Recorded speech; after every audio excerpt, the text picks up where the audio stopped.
একটা কথা আমাদের সমাজে বেশ প্রচলিত আছে যে একটা মানুষ আর একটা মানুষকে ঠকিয়েছে, কিন্তু ঠকানোর যে প্রসেসটা ছিল সেটা কিছুটা এরকম: ছলে, বলে, কৌশলে। এই তিনটে কথা আজকের ঘটনায় ভীষণই একটা ইম্পর্টেন্ট রোল প্লে করবে। গরিব ফ্যামিলিতে হঠাৎই সেই ফ্যামিলির যে আর্নিং মেম্বার আছে সে এক সকালবেলা কোনো একটা কাজে বাইরে যায়, দেন আর কোনো দিনও ফিরে আসে না। পুলিশ পরিবার অনেক খোঁজাখুঁজি করে, অনেকে অনেক কিছু বলতে থাকে, কিন্তু সেই সময় পুলিশ পরিবার এই কোনো জিনিসেই কোনো ব্যালেন্স পায় না। আলটিমেটলি সেই মানুষটাকে আর খুঁজে পাওয়া যায় না। কিন্তু এর থেকেও বড় ব্যাপার হচ্ছে, ঠিক 2 বছর পর ওই ফ্যামিলির বাকি 6 জন মেম্বার তারাও এক সকালবেলা গায়েব হয়ে যায়। পুলিশের ইনভেস্টিগেশন শুরু হয় এবং এই যে ইনভেস্টিগেশন আছে সেটা সেই দেশকে ভিতর থেকে নাড়িয়ে দেবে যখন এই পুরো ঘটনাটার প্ল্যানিং, মানে ওই যে ছলে বলে কৌশলে সেটা সামনে আসবে, পুরো দেশ শক হয়ে যাবে। বাংলাদেশের ব্রাহ্মণবাড়িয়া এবং এই ব্রাহ্মণবাড়িয়ার একটা ছোট্ট গ্রাম নিজারাবাদ। সেই নিজারাবাদের এক টিচার যার নাম হচ্ছে আবুল হোসেন, সে নৌকা করে 1989-এর 14 সেপ্টেম্বর বিকেলবেলা স্কুল শেষে বাড়ি ফিরছে। সে নৌকা করে কেন বাড়ি ফিরছে? বাংলাদেশ একটা নদীমাতৃক দেশ। সেই দেশে একাধিক ছোট বড় নদী, খাল, বিল প্রচুর আছে। তো মানুষ সেই সময় অন্তত রাস্তার থেকে বেশি এই জলপথগুলোই ব্যবহার করত। আবুল হোসেন স্কুল থেকে নৌকা করে ফিরছে, হঠাৎই সে দেখে নদীর একটা সাইডে একটু তেল মতন কিছু ভাসছে। তা দেখে একটু সন্দেহ হয় এবং ওই এরিয়া থেকে বেশ পচা গন্ধ আসছিল। তখন মাঝিকে সে বলে যে নৌকাটা একটু ওদিকে নিয়ে যেত। মাঝি ওই দিকে একটু নিতেই মাঝির বইটাতে একটা ঠক আওয়াজ হয়। ইভেন নৌকার যে তলদেশ আছে সেখানেও কিছু যেন একটা আটকায়। সে মাঝিকে বলে, তুমি দেখো তোর বইটা দিয়ে নিচে কিছু আছে কিনা।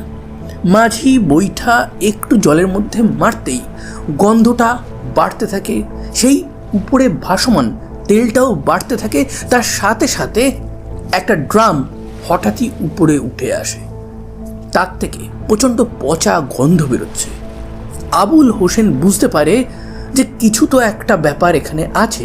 সে সঙ্গে সঙ্গে ওখানকার যে পলিটিক্যাল মেম্বাররা আছে তাদের সাথে কথা বলে, গ্রামের যে পঞ্চায়েত প্রধান আছে তার সাথে কথা বলে, তাদেরকে নিয়ে ওই স্থানে যায়। গিয়ে যখন ওই ড্রামটা তারা খোলে তখন তারা 3টে বডি পায়। এই 3টে বডি ওই ড্রামে চুন এবং নুন দিয়ে ভালো করে বেঁধে রাখা হয়েছিল, কিন্তু কোনো একটা কারণে ওটা ভেসে ওঠে। আশেপাশে আর একটু খোঁজাখুঁজি করতেই তারা আরও একটা নীল ড্রাম পায়। সেই নীল ড্রামেও 3টে লাশ তারা পায়। 3টে লাশ টুকরো টুকরো করা হয়েছে। সেই লাশগুলো যাতে তাড়াতাড়ি ডিকম্পোজ হয়ে যায় এই কারণে তার মধ্যে নুন এবং চুন দেওয়া হয়েছিল, সেটাও ভেসে উঠেছিল। এই যে 6টা বডি সেই সময় পাওয়া গেছিল, সেই বডিগুলো কাদের ছিল? সেই বডিগুলো ছিল ওই গ্রামেরই দেবনাথ ফ্যামিলির। সবাই যেটা ভাবছিল সেটা মিথ্যে হয়ে যায়। ওই গ্রামের সবাই ভেবেছিল দেবনাথ ফ্যামিলি ওই গ্রাম ছেড়ে জমি জমা অন্যর কাছে বেচে চলে গেছে সোজা ভারতে। নিজারাবাদের ঝোপঝুড়ি খালের পাশে এই বডি যখন পাওয়া গেছে তখন চারিদিকে খবর রটে যায়, সবাই দেখতে আসে। এবং সেই সময় ওই বিলের পথেই এক ব্যক্তি ওইখানে খোঁজ খবর নিতে থাকে এবং যখনই তাকে সবাই দেখে যে খোঁজ খবর নিচ্ছে তখন সবার একটা সন্দেহ হয়। এই সন্দেহের পিছনে একটা কারণ ছিল। তাকে আটকানো হয়, পুলিশের হাতে তাকে তুলে দেওয়া হয়। তার নাম হচ্ছে হামিদুর। এই হামিদুরকে পুলিশ যখন জিজ্ঞাসাবাদ করে তখন হামিদুর ক্লিয়ারলি বলে, আমি কিছুই জানি না, তাজুল সব জানে, তাজুলকে আপনারা জিজ্ঞাসাবাদ করুন। পুলিশ সঙ্গে সঙ্গে তার ফোর্স নিয়ে তাজুল ইসলামের বাড়িতে যায়, কিন্তু গিয়ে দেখে তাজুল ওখানে নেই। সে কোথায় গেছে? পুলিশ বুঝতে পারে যে এই ঘটনাটাকে তারা যতটা নর্মালভাবে নিয়েছিল এটা একদমই নর্মাল না। তো চলুন আগে জেনে আসি যে দেবনাথ ফ্যামিলির ছজনের বডি দুটো ড্রামে সেদিন পাওয়া গেছিল, তাদের সাথে কি হয়েছিল, তাদের ফ্যামিলির হিস্ট্রি কি, তাদের সাথে ওই গ্রামে কারই বা শত্রুতা ছিল, এর পিছনে কারণগুলোই বাকি। দেবনাথ ফ্যামিলি খুবই একটা গরিব ফ্যামিলি। তাদের ছোট্ট একটা টিনের বাড়ি আছে, তার সাথে সাথে তাদের একটা ছোট্ট চাষের জমি আছে যেটা পূর্বপুরুষ থেকে তাদের কাছে ট্রান্সফার হয়ে এসেছে। কিন্তু ওই জমির উপর ওই গ্রামের অনেকেরই লোভ ছিল। দেবনাথ ফ্যামিলির হেড ছিল শশাঙ্ক দেবনাথ, যে বাজারে বাজারে মোয়া বিক্রি করত। এই মোয়া বিক্রি করে মোটামুটিভাবে সে তার 7 সন্তানকে মানুষ করছিল। তার বড় মেয়েকে সে বিয়েও দিয়েছিল। কিন্তু এরপরেই 1987-এর 16ই অক্টোবর এক সকালবেলা সে গুড় আনতে যায় বাজারে। কিন্তু ওই যে সে গুড় আনতে গেল, তারপর তার আর কোনোদিনও খোঁজ পাওয়া যায়নি। তার সাথে কি হলো এই ব্যাপারে যখন পরিবার পরিজন সমস্ত গ্রামে খোঁজ করতে থাকে, তার বড় মেয়ে যখন খোঁজ করতে থাকে, তখন সবাই একটা জিনিসই আইডিয়া করে, হয়তো শশাঙ্ক সবার আড়ালে ভারতে চলে গেছে। সে ভারতে গিয়ে থাকছে এবং গ্রামে এটাও তো কানাঘুষো চলতে থাকছিল তখন যে দেখবেন কয়েকদিন পর ওই বেটা শশাঙ্ক তার পুরো গোটা ফ্যামিলিকে নিয়েই ভারতে চলে যাবে। নজর রাখতে হবে। শশাঙ্ক দেবনাথের ওয়াইফ ব্রিজবালা, তারও মনে কেমন একটা সন্দেহ হয়েছিল। সে প্রথমেই একটা মিসিং কমপ্লেন লিখেছিল, তারপর সে আরও একটা কমপ্লেন লেখায় পুলিশের কাছে যে তার জমি জমা আছে সেটার উপর গ্রামেরই এক ব্যক্তির নজর পড়েছে। তার নাম হচ্ছে তাজুল ইসলাম। এই দুটো কেসকে কম্বাইন করে পুলিশ কেস শুরু করে, সেটা কোর্টে যায় এবং 2 বছরে তাজুল ইসলাম এটুকু বুঝতে পেরেছিল যে সে এই কেসে হেরে যাবে। এতেই তার প্রচণ্ড রাগ হয়। সে ডিসাইড করে এই পুরো দেবনাথ ফ্যামিলিকেই শেষ করতে হবে। এবার এই তাজুল ইসলাম কে? এই তাজুল ইসলাম ছিল ওই নিরাদাবাদ গ্রামের কসাই। কসাই নামটা তার এমনি আসেনি, সে অ্যাকচুয়ালি ছিল কসাই। কিন্তু এই কসাইগিরির পাশাপাশি তার আরও একটা ব্যবসা ছিল, সেটা হচ্ছে জমি জমা কেনা বেচার, মানে জমির দালালি সে করত। তো এই জমির দালালি সে লিগালি করতো না, সে করতো ছলে বলে কৌশলে। কেউ ভারত চলে গেছে তো তার জমিটা জোর করে অকুপাই করে নেওয়া। গ্রামের কোনো গরিব মানুষ আছে, তার জমিটা তাকে এত টাকা দেওয়ার কথা বলে কম টাকায় জোর জবরদস্তি কিনে নেওয়া। এই রকম তার এগেনস্টে টুকটাক কমপ্লেন কিন্তু গ্রামের মধ্যেই ছিল। গ্রামের বেশিরভাগ মানুষই তাকে একটু এড়িয়ে চলতে ভালোবাসত। এক কুৎসিত সকালে এই তাজুল ইসলাম কোথাও না কোথাও এই দেবনাথ ফ্যামিলির উপর নজর দেয়। দেবনাথ ফ্যামিলির উপর যেমন সে নজর দিয়েছে, এবার তার ছল শুরু। ওই যে বলেছিলাম না, ছলে বলে কৌশলে, এখানে হবে ছলে কৌশলে দেন বলে। সে বন্ধুত্ব পাতায় শশাঙ্ক দেবনাথের সাথে। সে শশাঙ্ককে বলে যে তুমি বাংলাদেশে ভালো থাকবে না, বাংলাদেশের যা অবস্থা আছে তাতে তুমি এই দেশ ছেড়ে ভারতে চলে যাও, ভারতে তুমি সেফভাবে থাকবে। কিন্তু শশাঙ্ক সে বলে যে এটা আমার দেশ, আমি আমার দেশকে ছেড়ে কোনো মতে যাব না। এখানে যেমন তোমার থাকার অধিকার আছে, আমারও অধিকার আছে। তখন তাজুল বলে যে তোমার যে জমি জমা আছে না, ওটা বিক্রি করলে তুমি একটা ভালো টাকা পাবে। আমি বেশ কয়েকজনকে চিনি যারা জমির দালালি করে, তাদের কাছে বেচো, তুমি ভালো টাকা নিয়ে ভারতে গিয়ে সুন্দরভাবে সংসার ধর্ম করো। কিন্তু না, শশাঙ্ক সে তো বাংলাদেশকে ভালোবাসতো, সে কোনোদিনও ভারতে যাওয়ার জন্য কল্পনাও করে না। তাজুল ইসলামের সাথে তার যে বন্ধুত্ব, এইটা নিয়ে ব্রিজবালা দেবীর একটু কমপ্লেন ছিল। সে বুঝে গেছিল তাজুলের উদ্দেশ্য খুব একটা ভালো না। গ্রামে তার ব্যাপারে অনেকে অনেক কথা বলে। তো সে ভাবে যে এই তাজুল যখন শশাঙ্ককে এই জমি বেচে ভারত যাওয়ার কথা বলছে, ওই জমিটা জবরদখল করতে চায়। ব্রিজবালা তার হাজব্যান্ডকে এই ব্যাপারে কিন্তু প্রথমে ওয়ার্নিং দিয়েছিল, কিন্তু সেই ওয়ার্নিং শশাঙ্ক শুনেও না শোনারই ভান করেছিল। সে কি করে কাউকে ইগনোর করতে পারে যে যেচে তার সাথে কথা বলতে আসছে, তার সাথে বন্ধুত্ব করতে আসছে। তখন ব্রিজবালা দেবী নিজেই এই তাজুলের সাথে একটা রিলেশন পাতায়। সেই রিলেশনটা ছিল কিছুটা ধর্মপিতা টাইপের। ধর্মপিতা মানে কি, যে আপনি আমার ফ্যামিলির সেভিয়ার, আপনি আমার রিলেশনে, না ধর্মের না আমার নিজের বাবা, তো আপনি যেহেতু আমাকে সেফ রাখছেন, আমার ওয়েল উইশার্স, সেহেতু আমি আপনাকে একটা উপাধি দিলাম, সেটা হচ্ছে ধর্মপিতা। এই ধর্মপিতাই যেভাবে ব্রিজবালা দেবীর সাথে যে কর্মকাণ্ড ঘটাবে সেটা কল্পনার বাইরে। এইবার পুলিশ এই 6টা বডি উদ্ধার করে খুঁজছে কাকে? তাজুল কসাইকে। তাজুল কসাই সে তো বাড়িতে নেই, এবার তাকে অ্যারেস্ট করতে হবে। এবার তাকে অ্যারেস্ট করার জন্য তাকে তো চিনতে হবে। এই সময় তো কোথাও সিসিটিভি ক্যামেরা, ইভেন নর্মাল ক্যামেরারও চল ছিল না, সেহেতু তাজুলের কোনো ছবি পুলিশের কাছে ছিল না।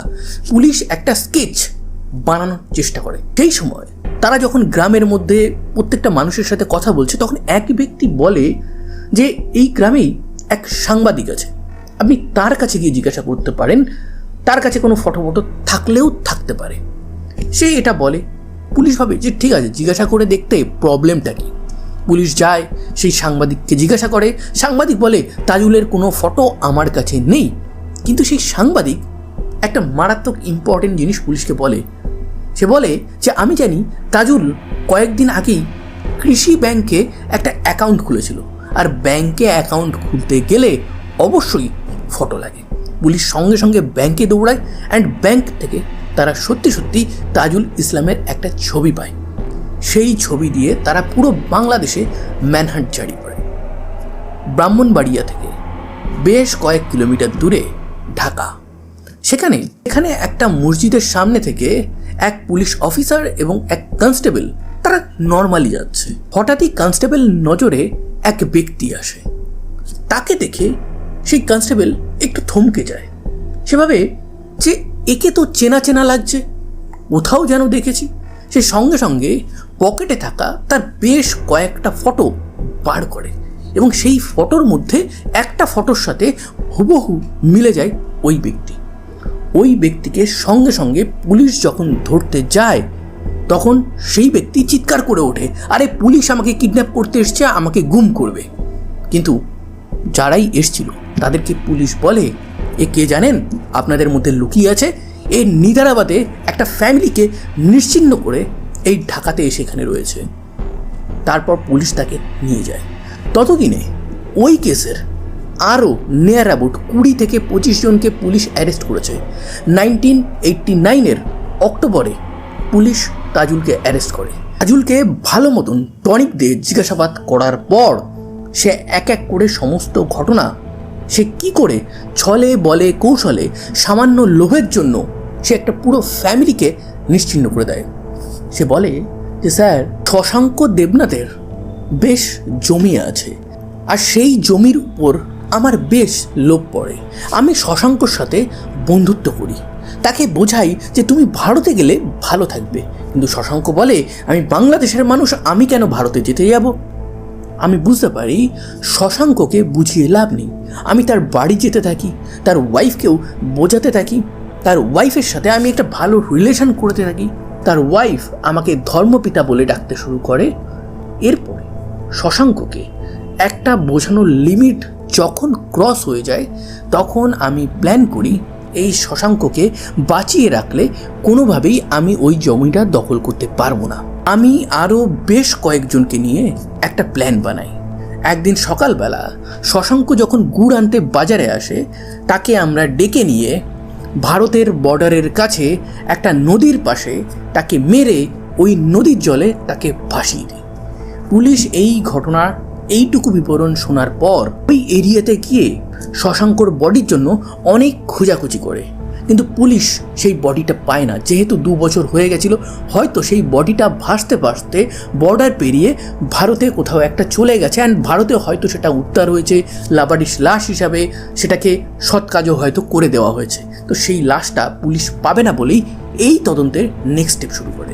তারা বলে যে শশাঙ্ককে তুমি তো এলিমিনেট করলে, এবার তার পরিবারকে কেন এলিমিনেট করলে?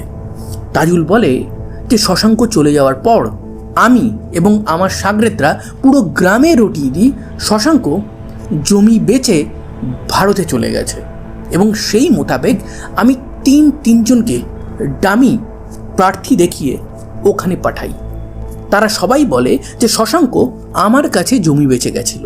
যখন আমি শশাঙ্ককে গায়েব করি তখন শশাঙ্কর বউ 6 মাসের প্রেগনেন্ট। আমি জানতাম শশাঙ্কর বউ ব্রিজবালা খুব একটা কিছু প্রোটেস্ট করতে পারবে না। তো এই সমস্ত ঝামেলা দেখে আমার আইডিয়ার বাইরে গিয়ে প্রেগনেন্ট ব্রিজবালা সোজা থানাতে গিয়ে কেস করে দেয়। প্রথমে তো অন্যান্যদের নামে কেস করেছিল, পরে আমার নামেও কেস করে দেয়। ইভেন আরও কয়েক মাস যেতে না যেতেই ব্রিজবালা ডাইরেক্টলি শশাঙ্ক মিসিং গেছে এটা বলে, এবং মিসিং করানোর পিছনে মেইন নাকি আমি, এই ব্যাপারে থানাতে গিয়ে কমপ্লেন করে। কেস চলতে থাকে কোর্টের লাস্ট হিয়ারিং আসছিল 1989-এর নভেম্বরে।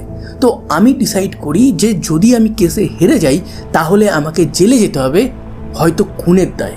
এই কারণে আবারও একটা প্ল্যান বানাই, এক মাঝিকে ঠিক করি, ড্রাম কিনে আনি, অনেক চুন আর নুন কিনে আনি, বেশ কয়েকজনকে জোগাড় করি, জমি জমার সমস্ত লোভ দেখাই।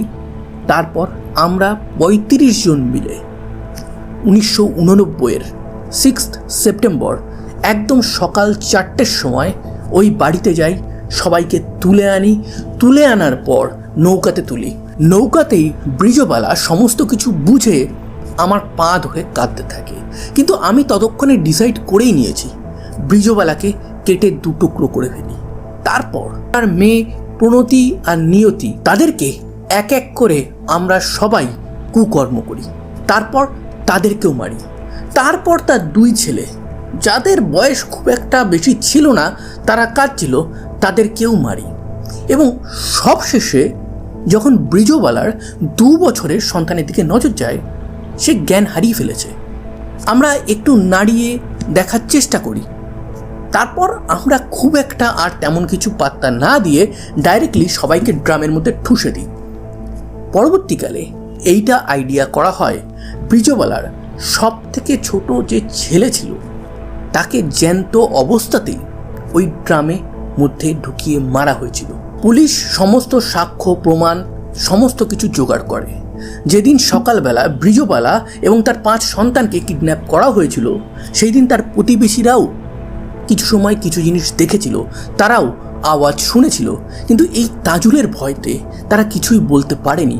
পরবর্তী সময় তারা নিজে থেকে পুলিশ স্টেশনে গিয়ে সমস্ত সাক্ষ্য প্রমাণ দেয়। এই কেসটা যখন কোর্টে ওঠে তখন অলরেডি অভিযুক্ত অনেকে পলাতক, তাদেরকে এক এক করে পুলিশ ধরার চেষ্টা করে, কিছুকে ধরতে পারে আর কিছুকে ধরতে পারে না। কোর্টে ট্রায়াল শুরু হয়। 1990 সালে প্রথম রায়দান আসে, 9 জনকে ফাঁসির সাজা শোনানো হয় এবং 25 জনকে যাবজ্জীবন কারাদণ্ড দেওয়া হয়। এবার এই কেসটা বাংলাদেশের সুপ্রিম কোর্টে যায়, সেখানে ওই রায়টাই বহাল রাখা হয়।